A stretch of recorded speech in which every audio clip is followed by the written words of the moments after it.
Welcome back to the deep dive. Okay, so car insurance. It can really feel like you're trying to navigate this huge, confusing maze, right? Especially when you start reading about other people's experiences online. Oh, absolutely. It really can.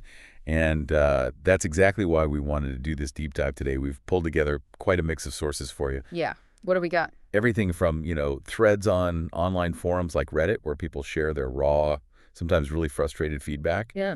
to more detailed analyses from review sites like NerdWallet or Bankrate, and even official guides, like from the California Department of Insurance.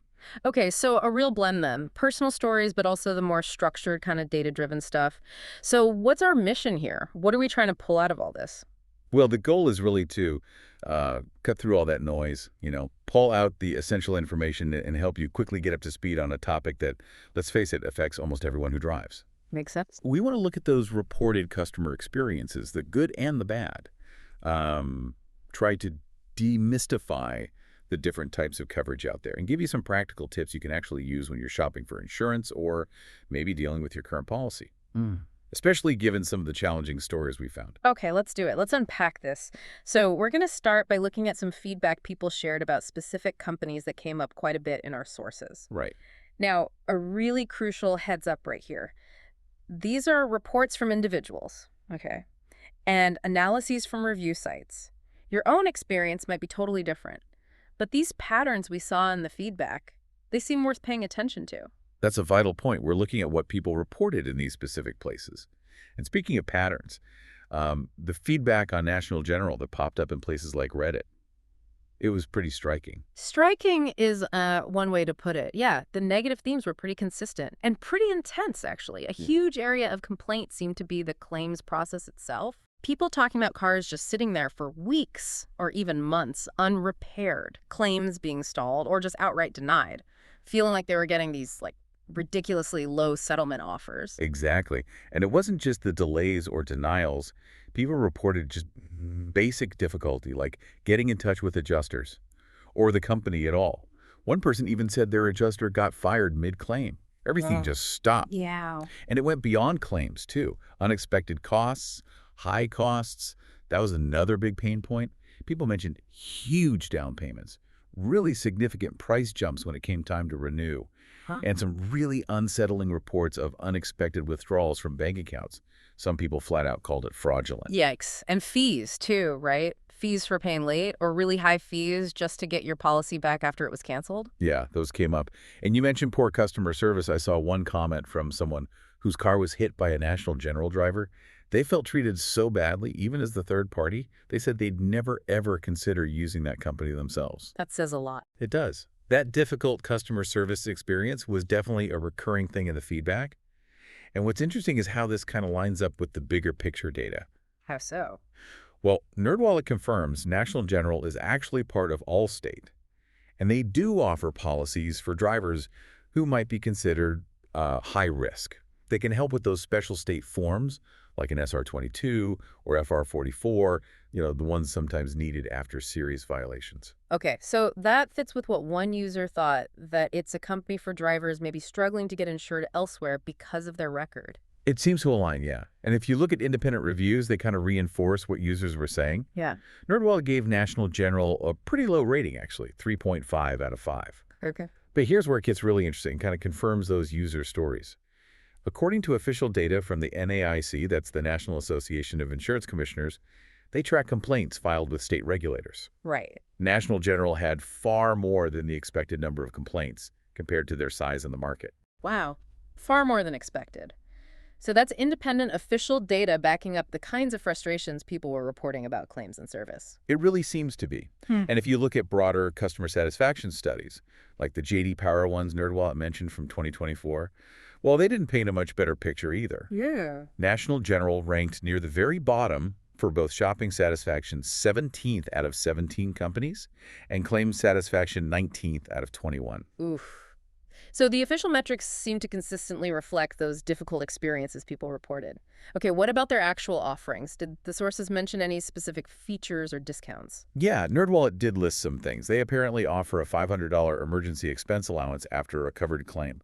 guaranteed repairs if you use one of their approved gold medal shops, Okay. and potential discounts for the usual things, bundling policies, paying in full low-mileage anti-theft devices, insuring more than one car, safe driving, also going paperless, or using their telematics program. It's called Dynamic Drive.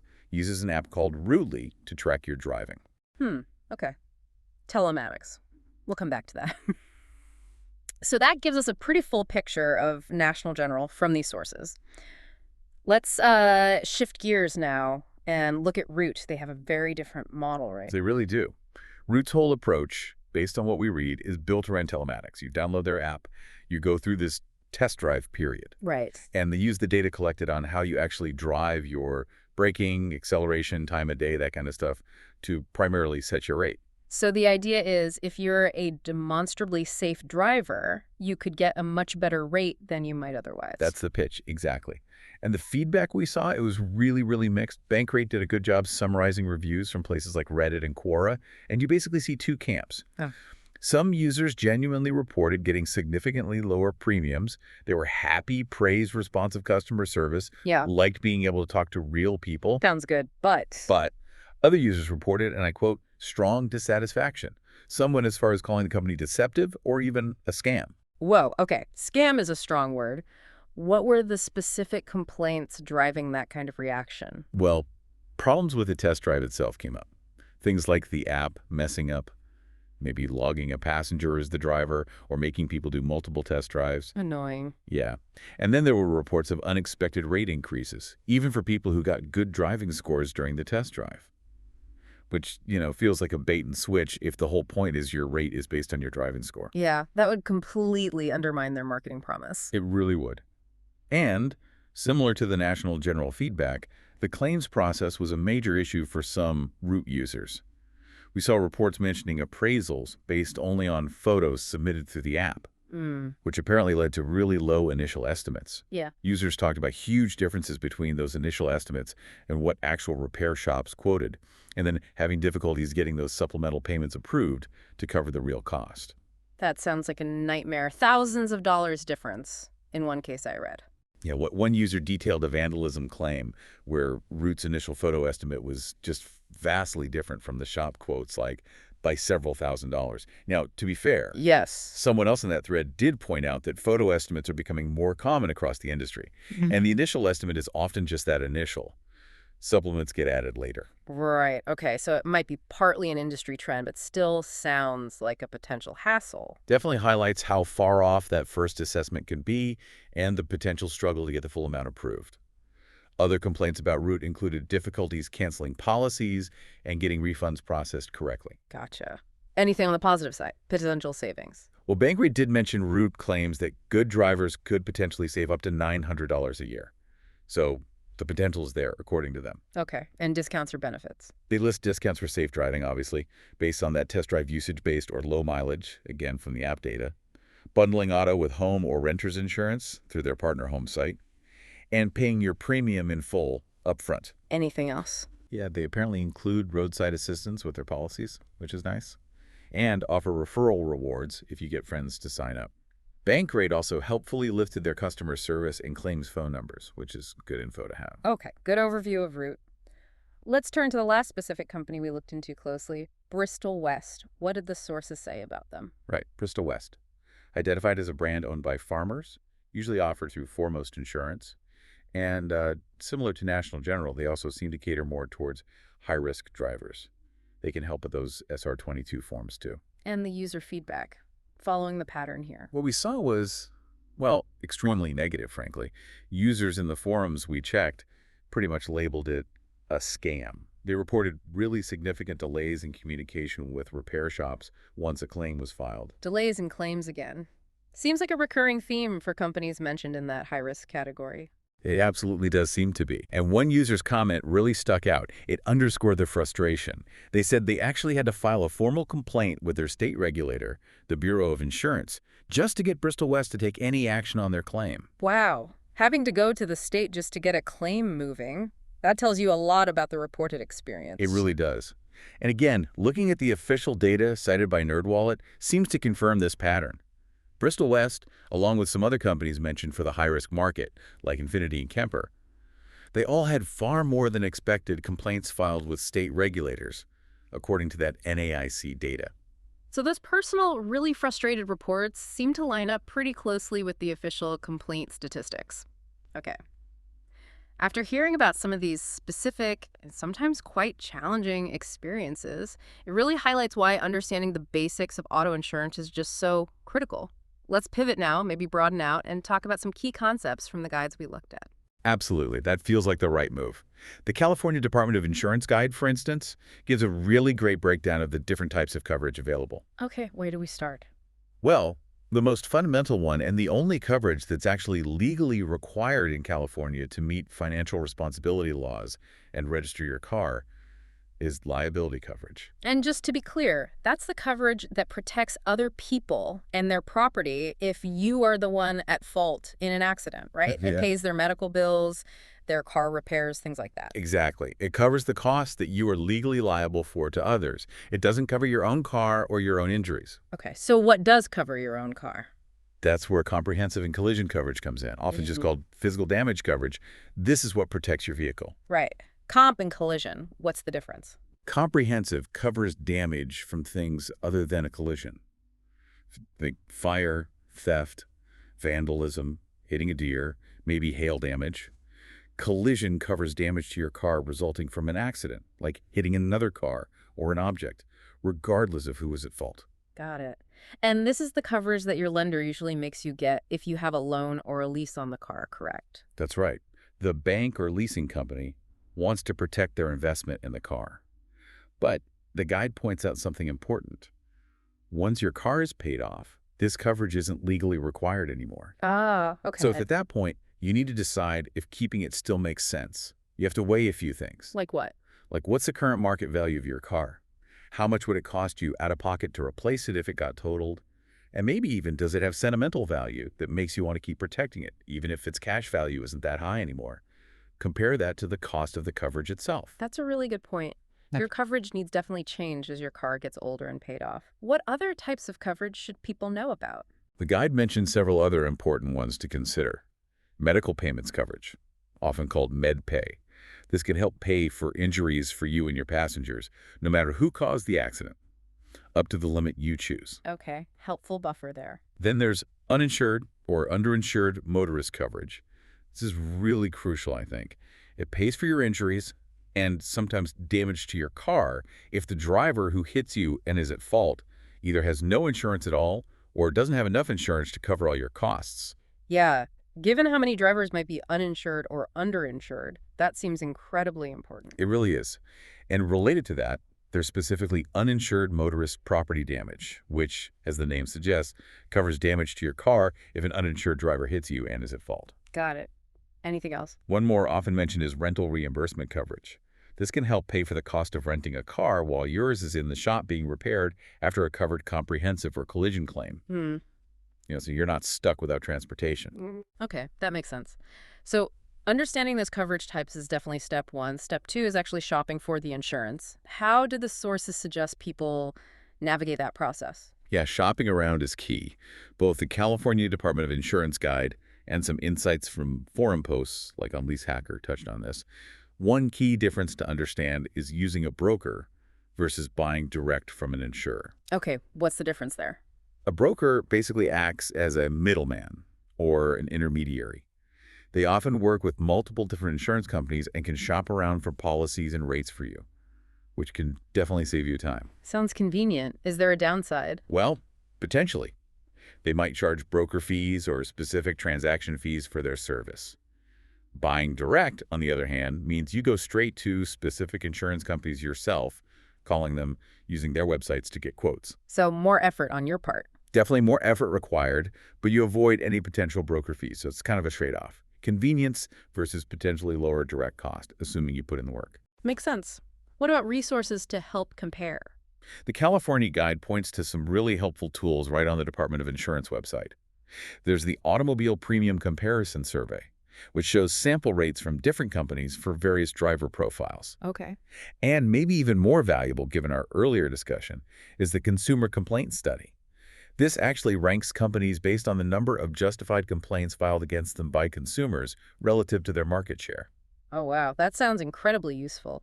Especially after hearing about some of those claim issues, it gives you a metric beyond just the price tag. It absolutely does. It helps you gauge potential service quality. And the Leased forum added another useful tip. Understanding the difference between exclusive agents who only represent one company, like State Farm or Allstate, Right. versus independent agents who can represent multiple different insurance carriers. Both can be helpful, but they offer different approaches to finding coverage. Good to know there are different ways to get those quotes. Okay, so beyond just shopping around, what are some actual concrete steps people can take to potentially lower their premium? Yeah, the California Guide and a source from Capital Motor Cars offered several good tips here. First, as we just said, always comparison shop. Get quotes from multiple insurers. Don't just renew automatically. Standard advice, but important. What about adjusting the policy itself? You can consider higher deductibles on your comprehensive and collision coverage.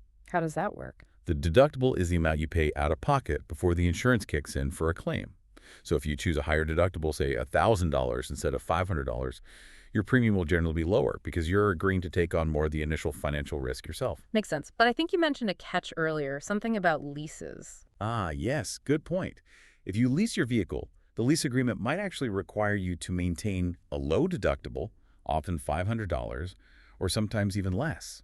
So that limits your ability to save money this way and can actually increase your overall cost compared to owning. Worth checking your lease agreement. Interesting detail. Okay, what else impacts the rate? Well, the choice of vehicle itself matters quite a bit. Cars that are generally less expensive to repair are less likely to be stolen or have less horsepower tend to have lower insurance costs. So my dream sports car might cost more to insure. Probably. Yeah. Yeah. Also, circling back to coverage types, if you have an older car that's paid off, seriously consider dropping comprehensive and collision if its actual market value is low compared to what you're paying for that coverage each year. Might not be worth it anymore. Right. Reassess that coverage as the car gets older. Any other discounts to look for? Definitely always ask about multi-policy discounts. If you get your auto insurance from the same company as your home insurance or renter's insurance, you can often get a significant discount. Bundling pays. Good tip. The California Guide also mentioned that taking a mature driver's course, if you're over a certain age, could potentially lead to discounts. And evaluate your mileage. With more people working remotely or driving less, make sure your insurer knows if your annual mileage has dropped. Lower mileage often means lower rates. Right. Less time on the road, less risk. That makes sense. Exactly. And here's one that might seem a bit counterintuitive. Oh. Sometimes, adding additional drivers to your policy can actually lower your premium, especially if you're a younger or less experienced driver yourself. Adding an older driver with a clean record and more experience can sometimes balance out the perceived risk for the insurer. Huh. That is surprising, but maybe worth looking into for some families. What about those telematics apps we talked about with Root and National General? Yes, that's another tip. Consider installing a telematics device or using an app from your insurer, if they offer one and you're comfortable with it. How does that save money? Insurers use the data on your actual driving habits, speed, braking, acceleration, time of day to tailor your premium. If you demonstrate safe driving habits, you can potentially earn significant discounts under those usage-based or safe driver programs. So it directly rewards safe driving, but I guess it could also potentially highlight habits that might increase your premium if you're not careful. That's the trade-off, yeah. You're sharing your driving data. Finally, a simple one. If you can afford it, opting for annual or semi-annual payments instead of monthly can sometimes save you money. Yeah. Some companies add small service fees or interest charges for the convenience of monthly billing. Okay, wow. Lots of really practical strategies there beyond just getting that initial quote. Now, there was one specific type of coverage that came up, particularly relevant if you have a car loan or a lease. Let's talk about gap insurance. Yes, gap insurance. Definitely something important to understand if you finance or lease your car. The sources we looked at, like Nationwide and the Insurance Information Institute, explain it pretty clearly. It's optional coverage designed to bridge a potential financial, gap. Gap, hence the name. Exactly. It pays the difference between the amount you still owe on your car loan or lease and the car's actual cash value, or ACV, if your car is declared a total loss, maybe from an accident or theft, and isn't recovered. Okay, let's clarify ACV. That's basically what the insurance company determines your car was worth in the market right before it was totaled or stolen, right? Not what you originally paid for it, but its depreciated value. Precisely. Cars depreciate. And gap insurance covers that difference if the ACV payout from your regular comprehensive or collision coverage is less than what you still owe the lender. This often happens early in a loan term, especially if you did make a large down payment. Right, you'd be upside down or underwater on the loan. So who really needs this coverage then? According to the sources, you should definitely consider it, or might even be required to have it, if you owe more on your car loan or lease than the car is currently worth. Like with a small down payment or long loan term. Exactly. Or if you bought a car model that depreciates particularly quickly. Also, as we mentioned, many loan or lease agreements might actually require you to carry gap insurance. So check your contract. Okay. And who probably doesn't need it? Well, if you own your car outright, obviously you don't need it. Or if you owe significantly less on your loan than your car's current market value. Maybe you made a large down payment or have paid down the loan substantially. If there's no potential gap between what you owe and the car's value, then there's no need for gap insurance. Makes sense. Is it really worth the extra cost when you do need it? The sources suggest it certainly can be. Think about it. If your car gets totaled and you're upside down, maybe you owe $20,000. But the insurance company says the ACV is only $15,000. Without gap insurance, you'd still owe your lender that remaining $5,000, even though you don't have a car anymore. Gap insurance would cover that $5,000 difference, potentially saving you from a big out-of-pocket hit. So it's protection against that specific financial risk.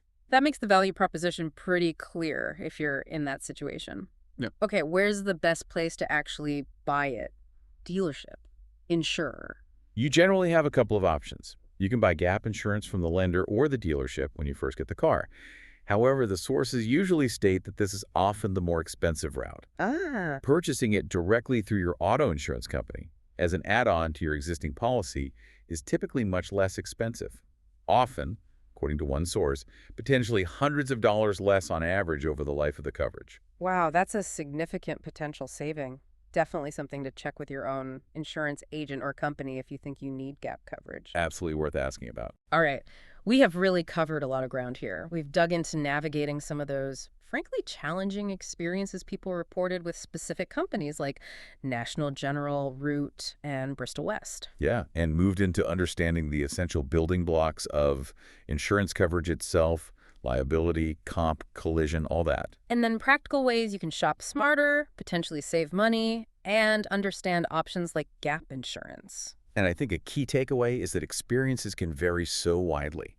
While some companies, especially maybe those serving the high-risk market or using newer models like telematics, seem to generate significant negative feedback in online reports and even in official complaint data. Yeah, Being an informed consumer, understanding your options is just absolutely key. definitely. And we've highlighted that getting a real handle on what liability, comprehensive, and collision coverage actually do is fundamental, and that there are these concrete steps you can take. Right, like comparison shopping, using those state resources, not just price quotes. Thinking about higher deductibles if it makes sense for you. Exploring telematics if you're comfortable with it.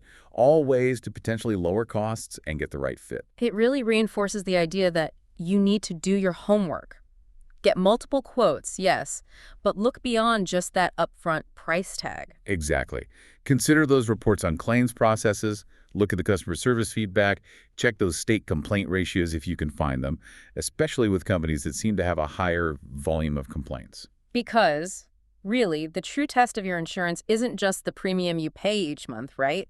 It's how they actually perform when the unexpected happens, and you really need them to step up. That's it, exactly. That's the moment of truth. So maybe here's a final thought for you, our listener, to kind of mull over. Considering this wide spectrum of reported experiences we've talked about, and all the different factors influencing cost and claims, and just how important having adequate protection is, how can you empower yourself? How can you navigate this market to find not just the most affordable car insurance policy, but one that you genuinely feel confident will be reliable and supportive when you actually need it most? It's really about finding that balance, isn't it? Yeah. Balancing the monthly payment you can afford with the peace of mind that you're truly covered if things go wrong. Something to think about.